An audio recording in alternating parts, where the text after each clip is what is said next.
그게 무엇이든 가장 나다운 삶을 선택해 행복하게 살아도 괜찮다. 단 한 번밖에 없는 인생이니까.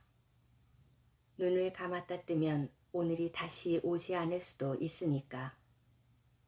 우리가 살아가고 있는 오늘이 바로 가장 특별한 선물이니까. 감사하고 용서하고 이해하며 있는 그대로의 나를 사랑하며 하고 싶은 대로 살아보자. 안녕하세요. 책 읽어주는 세상입니다. 오늘 소개해드릴 책은 하고 싶은 대로 살아도 괜찮아 입니다. 지은이는 윤정은, 그림은 마설, 펴낸 곳은 애플북스입니다. 작가는 사회가 강요하는 고정관념에 얽매이지 않고 자유로운 나로 살기 위해서 필요한 나를 돌보는 방법들을 이야기하며 이 시대를 살아가는 여성에게 남을 위해 애쓰기보단 나를 돌아보고 행복한 나를 찾는 것이 중요하다고 말합니다.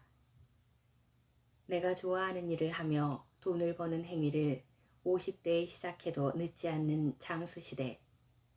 하는 일을 좋아하건 좋아하는 일을 하건 하루에 가장 많은 시간을 할애해야 하는 게 일이니 이 일의 의미에 대해 차 한잔 앞에 두고 차분히 생각해보면 좋겠다고 작가는 말합니다. 지금 내가 하는 일은 내게 어떤 의미인지, 내가 좋아하는 일은 무엇인지 다시 한번 생각해보는 시간을 갖는 건 어떨까요? 늘 남에게 애쓰기만 하느라 나를 잃어버린 당신에게, 빈틈없이 살려고 매일 고군분투하지만 허점투성이인 당신에게, 하고 싶은 대로 살아도 괜찮아, 완벽하지 않아도 괜찮아 하며 등을 토닥여주는 따스함이 느껴지는 책입니다. 잠시 책 속으로 들어가 보겠습니다. 책과 함께 편안한 시간 되시기 바랍니다. 완벽하지 않아도 괜찮아. 남편한테 육아와 집안일을 맡기면 어떻게 될까? 매일 청소도 빨래도 하지 않고 대충 외식으로 때우며 지내면 어떻게 될까? 여태껏 살뜰히 챙기던 집안 행사를 건너뛴다면, 혹은 신규 프로젝트를 들어온 지 얼마 안 된 신입에게 맡기면 어떤 일이 벌어질까? 정말 어떻게 될까? 집안은 난장판이 되고 가족은 모두 힘들어지고 프로젝트는 엉망이 될까? 나쁜 며느리, 나쁜 딸이라고 손가락질 받을까? 그런데 사실 어떻게 되냐 하면 일이 성에 차지 않게 굴러갈 순 있어도 하늘이 무너지진 않는다. 나쁜 며느리이면 어떻고 나쁜 딸이면 어떤가? 좋은 며느리, 좋은 딸로 살다간 내가 힘들어 죽겠는데 좀 놓고 살면 안 될까? 완벽해야 한다는 강박을 버리고 모두에게 인정받으려는 마음도 내려놓으면 몸과 마음이 편해진다. 그게 말처럼 쉽게 되냐고 어이없어 하겠지만 경험해보니 딱히 안 될 것도 없었다. 아이가 이유식을 먹던 시기였다. 작게 나온 아이지만 다른 아이들에 비해 발육이 느리지 않았는데도 많이 먹여야 한다는 강박감에 있었다. 이유식을 먹지 않으려 하는 치호의 앙담은 입을 벌리기 위해 다양한 장난감에 구연동화까지 온갖 생쇼를 하면서 밥을 먹였다. 아이가 던진 것들로 엉망이 된 바닥을 치우면서도 간식으론 무얼 먹일지 고민했다. 한 번은 시댁에서 힘들게 아이 이유식을 먹이는데 시어머니가 뒤에서 말씀하셨다. 야, 엄마가 먹이니까 먹네. 거 봐. 다른 사람들은 못 먹여. 내 아들이 먹이면 안 먹을 거야. 순간 뒷골이 당겨왔다. 엄마이기 때문에 애가 밥을 받아 먹는 게 아니라 반복해서 먹이다 보면 아이가 입을 벌리는 타이밍을 알기 때문에 잘 먹일 수 있는 건데. 몇 주 뒤 남편에게 아이 밥을 먹이라 하고 다른 집안일을 하고 있는데 몇 번 아 하면서 2숟갈 겨우 먹인 남편이 말했다.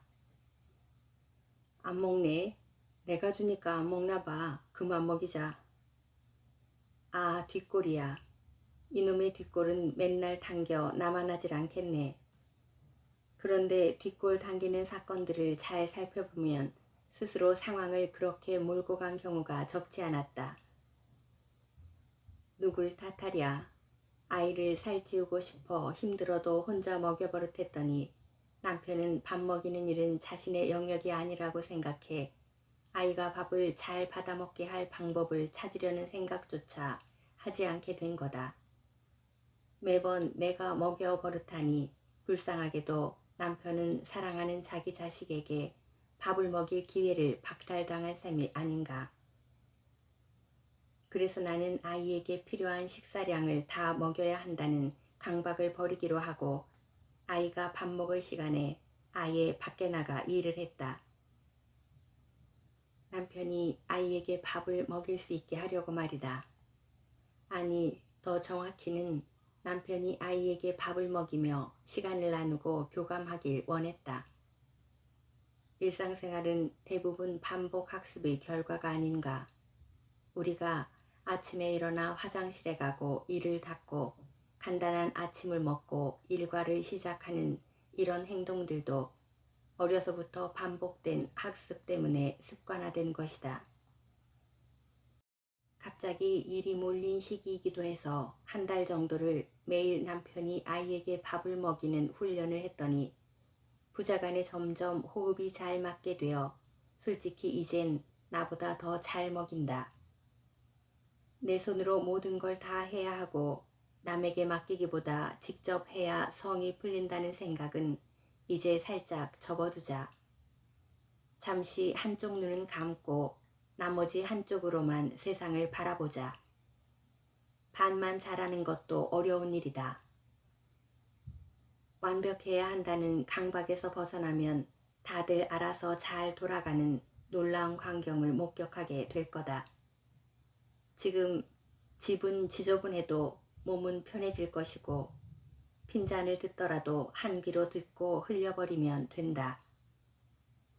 완벽해야 한다는 강박을 내려놓고 좀 편하게 놓아주자, 나를. 완벽하지 않아도 괜찮다. 나 하나 완벽하지 않아도 세상은 잘도 굴러간다. 어른도 자라는 시간이 필요하다. 단지를 걷고 있는데 청바지를 입고 기타를 맨 여자가 미처 다 말리지 못해 물기 가득한 긴 머리를 흩날리며 뛰어간다. 눈이 마주쳐 얼결에 인사하고 보니 치호와 같은 반 아이 엄마다. 두 아이의 엄마인 그녀가 기타를 메고 가는 뒷모습이 예뻐서 사라질 때까지 바라보았다. 아이와 함께일 때의 그녀도 예쁘지만 기타를 메고 뛰어가는 걸음에서 그녀의 설렘이 바람타고 전해진다. 아이가 자라 기관에 맡길 수 있게 되면서 무언가를 배우는 지인들이 늘어났다. 올해 첫째 아이를 초등학교에 보내고 둘째가 4살이 된 친구도 바빠졌다. 스튜어디스였던 그녀는 결혼 후 육아에만 전념하다 공허함을 느꼈단다. 아이가 자라고 상대적으로 시간 여유가 생기면서 무엇을 할까 고민하던 그녀는 일단 영어 회화와 헬스부터 등록했다.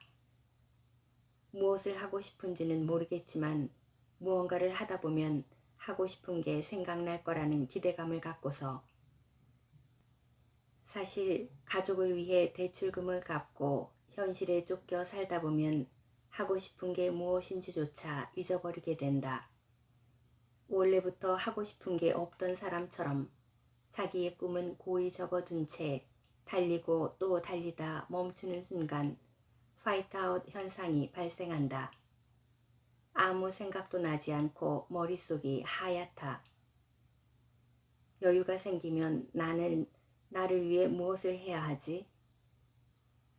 영어도 좋고 뜨개질도 좋고 캘리그래피도 좋다. 피아노, 댄스, 헬스, 요가, 기타도 좋다. 무엇이든 시작한다는 게 중요하니까.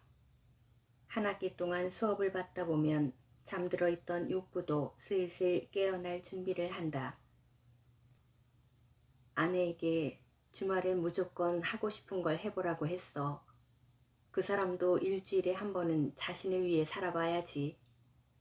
그래서 금요일부터 주말까진 내가 아이들을 돌보고 아내는 성당에서 성서학교에 다니고 주일학교 교사도 해. 중학생 아이 둘을 둔 지인의 아내는 원하던 교사의 꿈을 성당에서 이루고 있다. 아이만 부모에게서 독립하는 연습이 필요한 게 아닌 것 같다. 부모도 아이로부터 독립하는 연습을 해야 한다. 곁에서 떨어지지 않던 아이에게도 친구가 생기고 자신의 세계가 생길 거다. 지인에게서 중학생이 된 아이가 처음으로 방문을 쾅 닫고 들어가던 날의 충격을 들으며 치호가 "엄마, 더 이상 나한테 상관하지 마" 라고 외치는 장면을 상상해 본다. 치호가 날개를 달기 위해 집을 떠나는 날, 군대 가는 날 등을 상상해 보니 아이를 사랑하지만 서서히 놓아주는 연습도 필요하겠다 싶다. 그때 되면 품을 떠나는 치호에게 집착하지 않도록 왕창 무언가를 배워둬야지. 아이가 자라는 시간 동안 나도 함께 자라야 할 것 같다. 몸의 소리에 귀 기울이기. 작년부터 건강하게 살기와 내 몸의 반응에 주목하기를 실천하고 있다. 그중 하나가 음식 조절인데 요즘 먹고 있는 생무가 속을 편안하게 해준다. 하스미 카논이 쓴 생무 다이어트란 책을 읽고 매일 1cm씩 생무를 먹었더니 출산 후 몸에 남은 마지막 부기가 빠졌다. 독소 배출과 소화에 도움을 준 듯하다. 가볍게 살고 싶어 식습관을 바꿨다.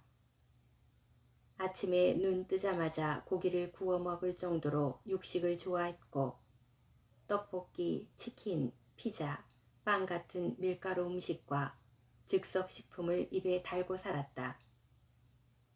맵고 달고 짠 음식에 빠져 사는 동안 입은 행복했지만 속은 늘 더부룩하고 하체가 부어 있었다. 마사지를 받으러 가면 상체보다 투실한 내 하체에 놀라며 "이건 몸이 부은 거예요" 라고들 했다.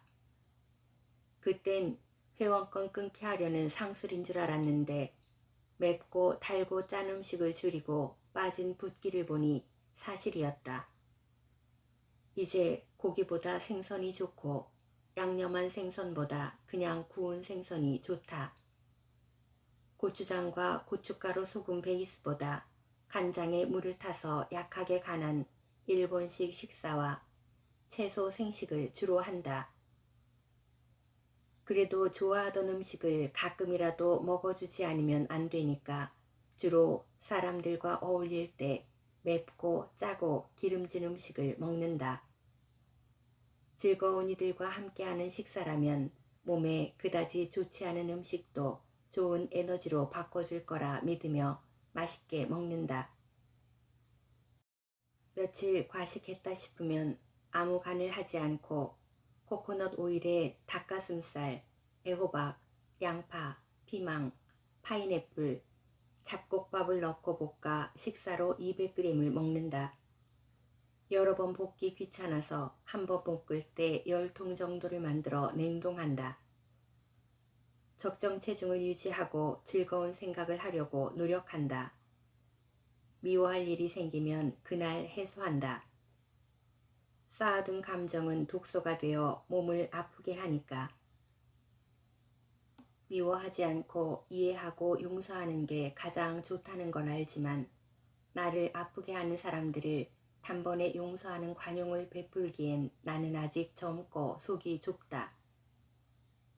몸의 소리에 귀를 기울이니 체내 독소가 빠지면서 몸이 순환되는 걸 느낀다. 하루에 10권씩 책을 읽고 몇 시간씩 의자에 앉아 작업하면서 다리를 꼬거나 양반 다리를 할 때가 많았다. 그 때문에 몸이 틀어지고 순환이 잘 되지 않아 그간 통증을 달고 살았다는 걸 깨달은 뒤로 이제는 다리를 꼬지 않는다. 몸이 답답한 느낌이 들면 충분히 걷기 운동을 하고 마사지를 받고 반신욕을 한다. 먹고 난 다음 날 속이 부대끼거나 화장실을 자주 가게 하고 물을 많이 마시게 하는 음식의 섭취를 줄인다. 몸의 반응에 신경 써서 음식을 먹으니 건강해지고 몸이 건강해지니 얼굴빛도 좋아진다. 음식으로 인한 피부 트러블도 줄어 거울을 볼 때마다 기분이 좋다. 식이요법과 더불어 마음의 소리와 감정을 들여다보는 연습을 꾸준히 해야겠다. 나를 데리고 오랜 시간 행복하게 살기 위해 몸과 마음의 반응에 주목하는 것만큼 중요한 게 있을까? 하고 싶은 대로 살아도 괜찮아. 더 이상 아이를 낳지 않기로 했어요. 그래도 둘째를 낳으면 생각이 달라질걸. 애는 키울수록 예쁘다잖아. 저는 원래도 아이를 좋아하지 않았는데 치호를 낳고 보니 치호만 예뻐요. 그러니까 괜찮아요. 에이, 둘째를 낳으면 둘째가 더 예쁠걸. 애는 어떻게든 크니까 늦기 전에 시도해봐요. 그 말도 맞지만 아이를 낳으면 저는 일을 못하는걸요. 일할 때가 행복해요. 그럼 첫째가 너무 외롭잖아요. 나중에 혼자 되면 불쌍해서 어떡해 해. 외로움은 인간 모두가 가지는 본성인걸요. 저는 언니가 둘인데도 외로워요. 에이, 그래도 엄마가 딸이 있어야지. 저는 아들이 좋아요. 사실 저는 아들, 딸을 떠나 치호가 좋아요. 첫째가 아들이면 둘째는 딸이어야지.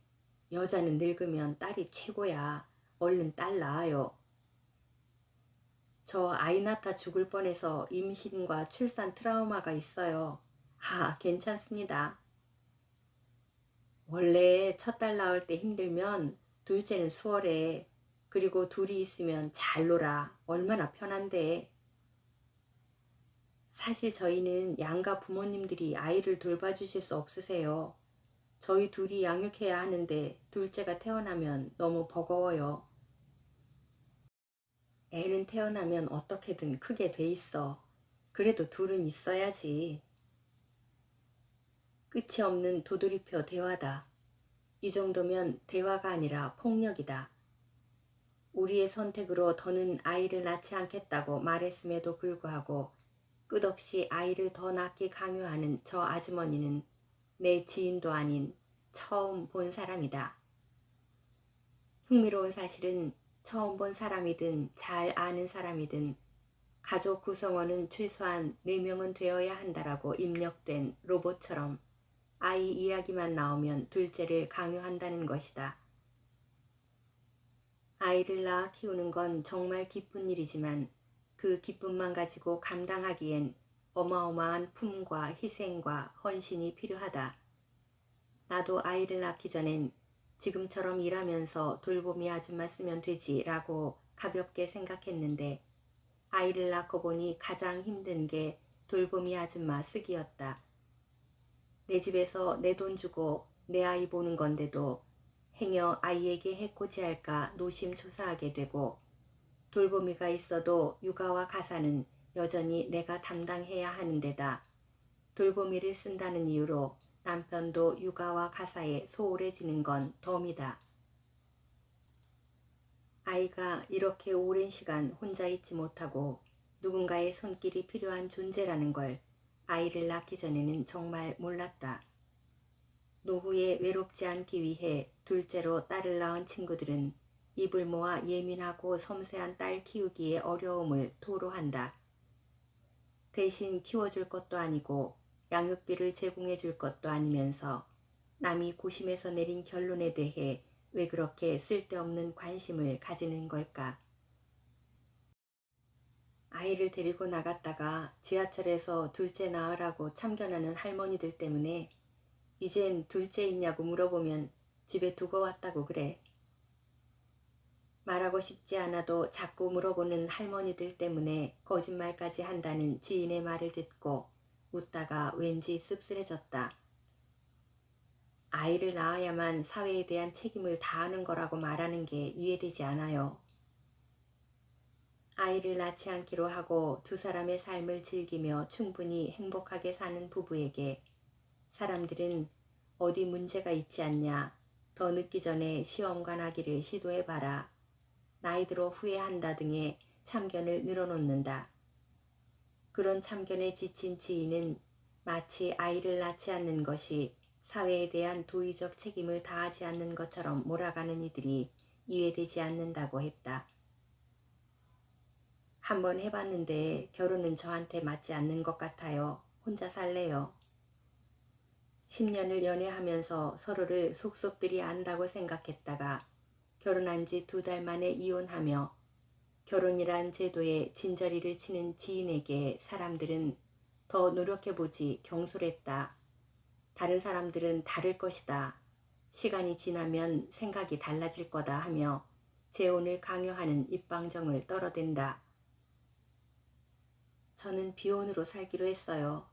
혼자 너무 오래 살아 타인과 삶을 공유할 자신이 없어요.